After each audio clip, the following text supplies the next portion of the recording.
this is the Pharaoh's curse. You know, introduction 4B. Now, where the Pharaoh's curse is on, the European nations have taken over the three Americas in the Pan American Highway. Let me point it out to you. The Department of Treasury. They usually say it's in Fort Knox, Kentucky, which holds all the gold and the treasures of Egypt and El Dorado here in the West. Now, the other one is here on who? Christopher Columbus, who they say is the discoverer of America in the history books in this place where the Department of Treasury is in the United States. Since this New World Order thing is about the Illuminati is the Alexandrian Jews or the Hellenistic Jews from the time of Ptolemy reforming their government. All right, Christopher Columbus landed in Honduras in 1502, and this was the first time he set foot on the North American mainland. The landing took place on his fourth and last trip to the New World. He didn't land here until 1502. And this is his voyage right here. That's the history of it. I'm gonna give you a good scan off of it.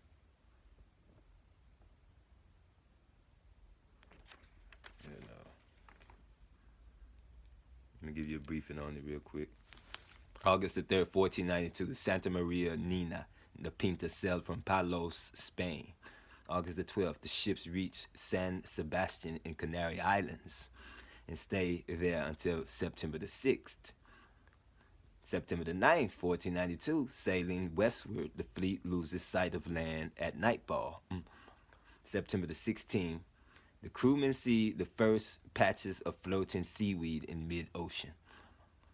September the 23rd, a dove is sighted. September the 24th, the fleet meets variable winds and calms.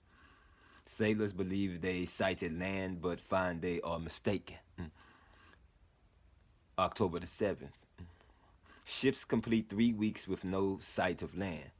This was the longest voyage yet made out of sight of land.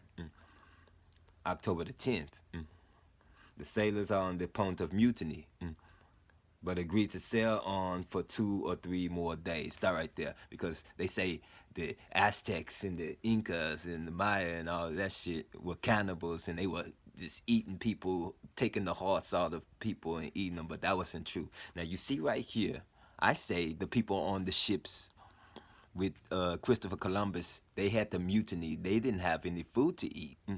I watched many programs, and even Freddy Krueger's Nightmares.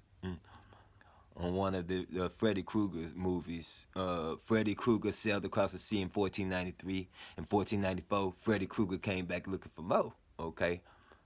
And Freddy is a murderer in that movie. And Columbus men mutinied right here, and they said they was the ones in cannibalism, eating one another because they didn't have any food. The Maya, why would the Aztecs and the Maya eat each other when they got botanical gardens growing in this empire they live in with all the gold and treasure of Egypt in it? I mean, come on. It didn't sound right. So I had to do my research on it. Okay, here we go. October the 12th, 1492. Columbus discovers America when land is sighted. He goes ashore on San Salvador, now Watlings Islands in the Bahamas, which is the Bahamas formerly was part of the Olmec Center, where San Salvador is. That's on the Olmec centers, those provinces of the ancient world. They little small islands where it was once colonialized by the Olmecs and the Indian tribes that's all in pre-Columbian era of America. See, the reason why I'm doing this is saying that there was people here before Christopher Columbus tried to claim this country for Spain and say this is their country now. And it's an empire that been here like 2,000 or 3,000 years before you got here. How the hell you gonna just come over here and mark your territory and say it's yours by yourself now? And there's so many people and so many temples and shit built over here. dedicated to the sun god over here. So thousands of years before you even landed. So he landed here October the 12th, Watlands Island in the Bahamas. December the 24th, Columbus flagship Santa Maria is wrecked off Cap Haitian. So he must have saw the Haitian peoples in the Bahamas. Haitians are a bloodline from Hatti. Hattusas is in Anatolia, in Asia Minor, where the children of Israel came out of Egypt and Phoenicia and the land of Heth, of the Hittites. The Hittites are a Canaanite people, and Haiti is the descendants from that land who are in the West now, in the Western Hemisphere. But they're from the Middle East as well, but antiquity has brought them here through Amduat. So Cap Haitian is who he encounters, the Haitians, the Hittites, the children of Heth. Is a biblical person during the time of Abraham, from Hebron up to Anatolia. Now these people are here in the island called Haiti in the West Indies. The Afro-Asiatic people have afros, nappy Afro-Asiatic hair, eyes, okay. The Semitic teachings. January 16, 1493, the Nina and the Pinta began their homeward voyage. They're going back home. They saw the land, but they turning back because the trip didn't go so well the first trip. They were ready to mutiny. The people were scarce of food.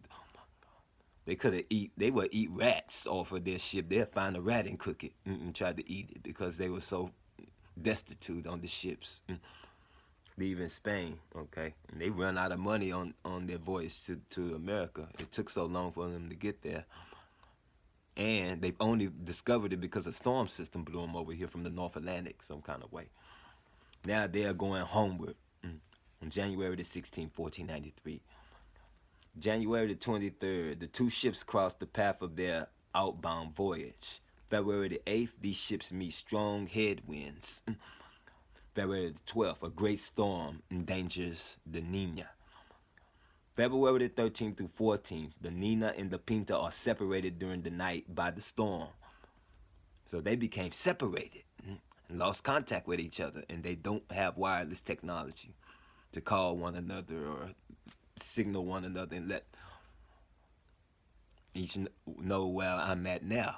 With compasses, they didn't have the technology we have today. So they became lost at sea. And February 15th, the Nina arrives at Santa Maria in the Azores after waiting 10 days. The Nina sails without the Pinta.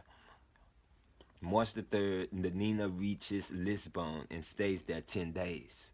March the 15th, the Nina returns to its home port at Palos, and the Pinta arrives a few hours later, okay?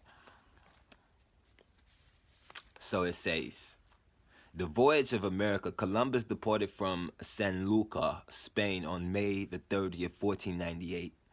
He selected a southerly route, thinking it would lead him to lands where more gold could be found.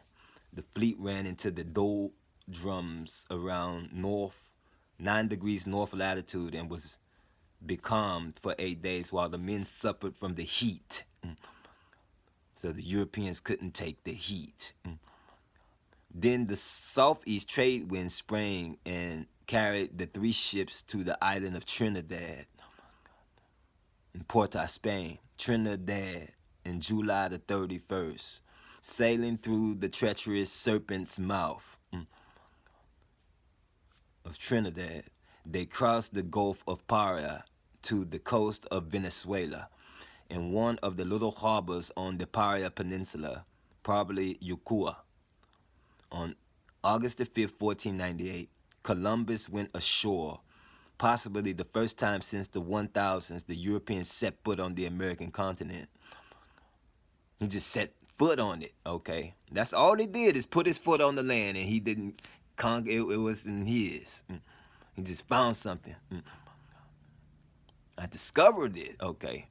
I believe that this is a very great continent which until today has been unknown to the Europeans, wrote Columbus.